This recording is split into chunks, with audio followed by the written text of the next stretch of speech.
Mother, magandang gabi.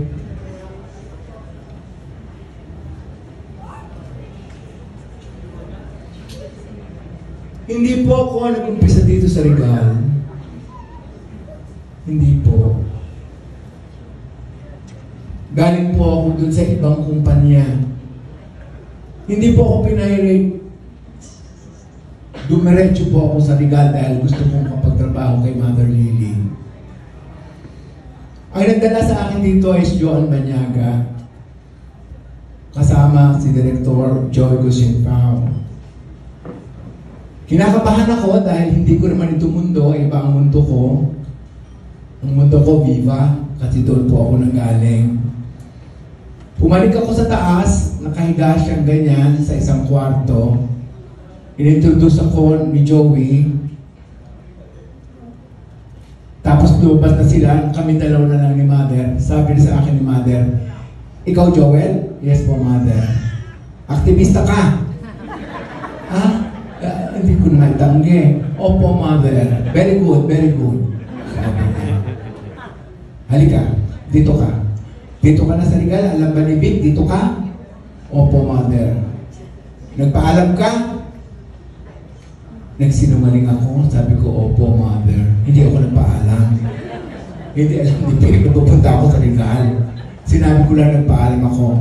Pero sabi ni Mother, alam mo yan si Vic, buting tao yan, husay-husay negosyante yan, mahusay yan.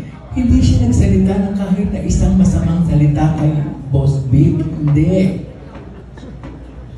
Tapos sabi niya sa akin, kung ikaw gawa dito, ano gusto ko gawin mo? Gusto ko gawin mo ba? Ano? Makabayan? Ha? Mother? Totoo? Oo, ako makabayan. Sabi niya. Mahal ko Pilipinas. Sabi niya. Siyempre, una, hindi ako naniniwala. Pero nakinig pa rin ako. Habang nagsasalita kami ganyan, may tumawag sa phone. Putang na mo, hindi ka pwede magbabawas mo, talent fee, mahal-mahal ang talent fee mo, walang yaka! Sabi niya, mababait kami dito sa Regal. Mababait kami dito, welcome ka dito. Kinabahan ako. Kabalo ako. Maya-maya, meron na naman dumating. Dumating naman, isang crew. O, bakit? Mother, mga anak ang asawa. Ha? Ilan na anak mo? Ang dami mo anak. O, walang pera. Loot. Bigay cheque. Bigay agad cheque. Pero iba, bawat sa cheque. Ito naman, bigay agad. Kasi mauan pala si Mother. Sabi ko, ibang klase itong babaeng ito. Mamaya, ito na naman. Minumura na naman, nagagalit na naman. Hoy! Halika! Punyata ka, landi-landi ka. Bakit landi-landi ka sa cameraman ko, ha? Landi ka. Sabihin ka na yan, tanggal-tanggalin na yan. Alis yan. Ayaw makita, alis. Sa akin na naman, isma na naman siya. Welcome ka dito sa Regal. You can make anything you like here in Regal.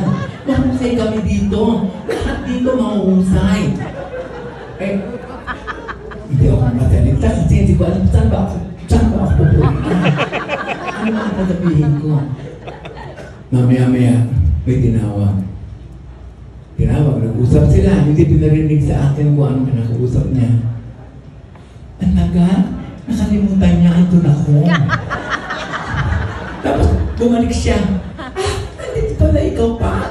Ano na ating usap? Tungkol sa pelikula, Mother. Gawa ka sa Regal, yes po, Mother. O sige, ganito gawin mo, ha? Meron ako talent, mahusay, babae, maganda bata. Italian. Ano? Italian, Mother. Pero magtagal, hindi. Tatay na Italian, nanay, Pilay. Maganda. Asunta La Rosie. Yes, Mother. Mahusay, mahusay. Gawa mo pelikula. Ha? Gawa mo. Ha? Baka mo, lagay mo. Yung salbahe, sabi, yung Jay Manalo, sama mo. Sabi ko si Jay Manalo. Ako po, Mother. So, nakawa ko ng concept. Buwanig na ako, Mother, ito ang concept. Okay. Wait, pagka-political? Yes, Mother. Sige, okay. Sabi niya ganyan. So, gumawa na ako. Ito yung bubog. Pang MMFF yun, yung bubog. So ginawa ko na. Nanonood si Mother ng Races. Ha? Galing-galing ha? Galing-galing Italiana ha? Ganda no? Laki suso. Sabi ni Mother. Hindi mo yung pinag- Ganda ha? Ganda. Walang yaya na laki yan. Oh, yan, si Jay Manalo yan. Walang yaya. Pero mahusay ha? Mahusay ha? Nanonood siya ng Races. Si Mother, sa kanya ko nalaman na alam niya ang pulso ng taong manonood. Alam niya ang gusto ng taong manonood. Ay, alisin mo yan, hindi gusto tao. Masyadong hindi tataas, hindi gusto yan tao. Alisin mo yan, balitan mo, balit. Alam niya kung ano ang gusto ng taong manonood. Dahil isa siya sa kanila. Dahil siya ay movie fan. Humahanga siya sa mga artista. Alam niya ang pulso ng tao. Alam niya ang pulso ng mga manonood na pelikula. Alam niya ang maghihit at hindi maghihit na pelikula. Halika, may sabihin ako sa iyo. Ay, hindi naman pelikula. Isa kita. Hindi kikita. Sinasabi niya sa akin. Hindi kikita. Hindi ka intindihan. Hindi kikita. Hindi mo kumita. Hindi kikita. Nakita ko na pag hindi mo nakita. Si Mother, hindi ko alam. Multiple personality ba siya? Ganoon, ang dami namin yan. Hello? Hindi ba rin? Ayoko, hindi ko napakain yan. Islat pa budget yan. Masyado na lang daya. Masyado taas budget yan. Mother, may pinagkasundo yan. Hindi ako pirma. Hindi ako pirma. May pirma ka. Yes, Mother, may pirma. Ay, hindi ako yan. Bake yan. Bake daw ang pirma. Pinagsak. Cream na naman isa. Yes, how are you? Oh, happy birthday! Tatlong telepono! Iba-ibang tao! Si Mother, triple personality yata. Pero ang totoo niya, yung pagkamalaking puso niya, yun ang totoo sa kanya. Ang totoo niya, yung pagmamahal niya sa pelikulang Pilipino, yun ang totoo sa kanya. Ang totoo niya, yung pagmamahal niya sa karaniwang manggagawa ng pelikula. Pag may lumapit sa kanya, nakarinaw magagawa, wala masyadong tanong. Pero na lang kung talagang ninanakawan na siya. Hingin pera, walang yaka. Para nang birin ka, nakaw ka. Lalo yung pag nandito kami, yung mga tao dito, pinapagalitan na pag hindi ginagawa ng tama, hindi lang hingin ng pera, adan, wala namang ginagawa. Pinapagalitan niya. Tapos siya nakalimutan na niya, lalabas na siya. Oh, halika. Mabait na ulit siya. Iba-iba ang kanyang personalidad. Tatlong iba-ibang tao. Iba-ibang personalidad. Iba-ibang lumalabas. Bibigyan ng mga kring! Ano kayo? Ay, Mayor. Ha? Good evening, Mayor. Ha? Invite mo ako? Oo, Mayor. Oo, Mayor. I'm coming. Iba na naman ang salita niya. Iba na naman siya. Mabait na naman siya. Joy, halika. Bakit, Mother? Sama ka sa akin, escort mo ako. Saan, Mother?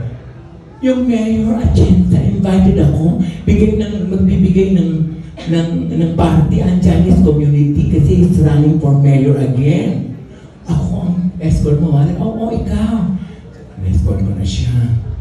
Punta na kami. Nung malapit na kami doon, nirecognize siya si Mother Lily. Hindi. Jowa Lamangan! Hindi ako na.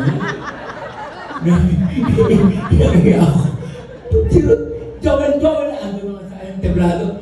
Jowa Lamangan! Ito, Jowa Lamangan. Nakakaya. Pero hindi nakakaya kay Mother yun. Ibig sabihin, pinagmamalaki ka niya. At in-escortan ko siya. Gusto ko na nung tumakas. Parang nakakahiya. Umupo na kami sa table. Damay mo, salita ang mga politiko, salita rin siya ng salita. Oh, ang bagay, hindi totoo, sabi niya. Hindi totoo na. Sabi niya, hindi totoo mga tinatabi. Sabi ko, Mother, baka marinig tayo. Huwag mo salitaan ka niya, Mother. Huwag dito, doon na lang tayo sa laban. Hindi totoo niya. Hindi totoo, sabi niya. Hindi totoo, ilaw ka mo. Hindi totoo. Alis na tayo. Umalis na kami. Ito na. Gagawa ako ng manubo. Bago magmanubo, marami pa akong ginawa. May bahit, may ano-ano pa, nagigit kami. Nagigit ako dito sa sumpa ako ng Viva. Kasi andito na ako. Ginawa ko manubo. Sabi ng mother, Jorel, dali, gawa tayo. Ano gagawin natin? Ako, istorya ko. Ha? Life story mo, mother. Hindi mo sasabihin yun. Basta istorya galing sa akin. Chinese family. Doon nag-umpisa yung franchise ng ano po, iba-iba. Pero lahat yun, galing sa kanyang utak, yung istorya, yung buod ng mga istorya ng lahat na yun. Galing kay mother. Ang daming istorya ni mother. Ang dami-daming istorya ni mother sa utak niya na gusto niyang bigyan buhay sa pelikula. Ito na. Oy, gawa ka, ako legal wife. Ano, mother? Ako legal wife. Ako legal wife! Hindi ko nanintindihan. Ako, gawa tayo, ako legal wife. Sabi naman, ako legal wife. Ganito, ganyan. Hindi ko alam na kanya rin pala yun. Sa kanya rin pala yun. Sa kanya pala galing yan. Ako legal wife. Sabihin mo kay Zata, ha? Sabihin mo, very proud. Shout niya, ako legal wife. Ganito pelikula. Pero natin, walang shout. Halika. Bakit anong shout? Ako legal wife. Hindi naman kailangan mag-shout kasi kaya nang kausap niya. Kung kailangan shout, hindi naman binuli. Sabi ko merong shout, ako legal wife. Yung pala meant for something else which I didn't know during that time. Then, later on, I did understand. Si mother dictates all the stories that I did for God. Si mother, siya lamang ang producer na nakita ko na banyagamang matuturing ang pagmamahal sa bayan ay napakalaki. Alam niya ang tama, alam niya ang hindi tama. Nagmamahal siya sa bayan, tumutulong siya sa mga taong nasa gobyerno na alam niya magsisilbi ng tama sa ating bayan. Hindi nahihiya si mother na mag-participate politically. Nagko-contribute siya. Nagbibigay siya ng mga sa mga politikong alam niya magsiself sa interest ng nakararaming manggagawa. Lalo na sa interest ng manggagawang pelikulang Pilipino. Ang miss ko kay mother talaga, pag nag-uusap kami, gusto niya magkaroon ng NATSIT parate. Ano yung NATSIT, alam niyo? National Situation. Uupuan ko siya, sige, ano nangyayari? Ano nang nangyayari? Gusto niya makita yung national situation ng bansa. My God! Lahat ng lahat gusto niya malaman. Ba't ganito? Ganyan. Mother, hindi ka naman gagawa ng ganyan pelikula. Hindi, pero dapat alam ko. Kawawa naman tayo. Dapat alam ko. Napaka-interesado si mother sa lahat ng nangyayari sa bayan dito. Maaaring hindi nalalaman ng lahat ng maraming tao, pero she is very interested in knowing what's happening to the country and how she will be able to help. She likes to help. She really likes to help. Siya lamang nakita kong producer. Marami na ako nakita producer. Tagal ko na dito, magtatatlong dekada na ako sa industriya nito. Siya lamang nakita kong producer na concerned talaga.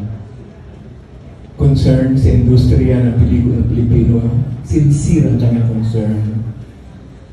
Siya ang mukha ng industriyang ito.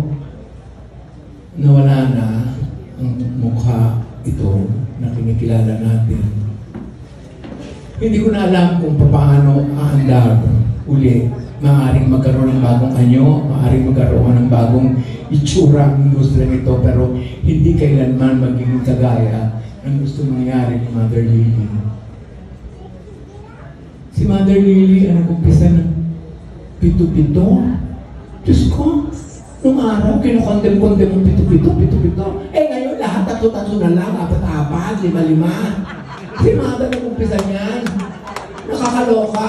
Kaya ngayon yung sasabing gano'n, magpasalamat kayo. Umpisa ni mother yung pito-pito. Yung pala, hindi lang para pito. Alam mo, may puso ba? Dala-dalawa. Nakakaloka talaga.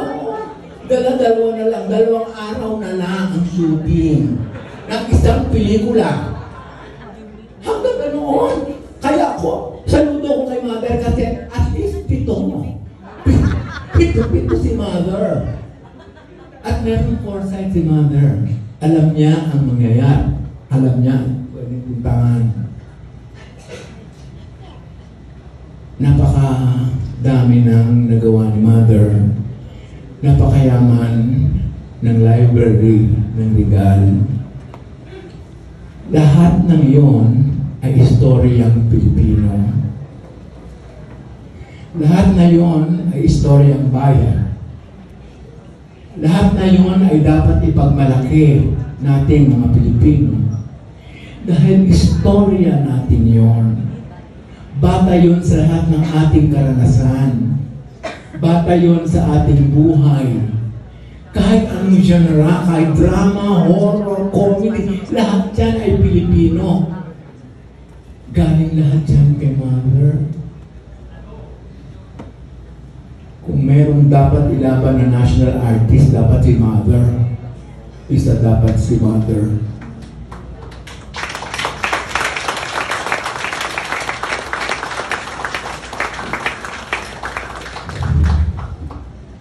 Sabi ko kay Johan, huwag na ako pagsalita. Baka maiyak ako, kaka-opera ko lang. Baka mahimatay ako dito, Johan, padala mo ako sa ospital. Well, anyway, maaaring hindi na mabalik yung dating kalagayan ng ating industriya dahil wala na si mother. Dahil ako naman ay naniniwala na ipagpapatuloy ng mga taong iniwan ni mother ang kanyang legacy. Si Don Don, si Rosel, si Meme, si Goldwyn. Itutuloy nila kasi iniwan nila sa kanila yun ni mother. Pwede po tayong tumayo. Lahat tayo ay tumayo. At bigyan natin ng standing ovation si mother! Mother! Mabuhay ka, mother!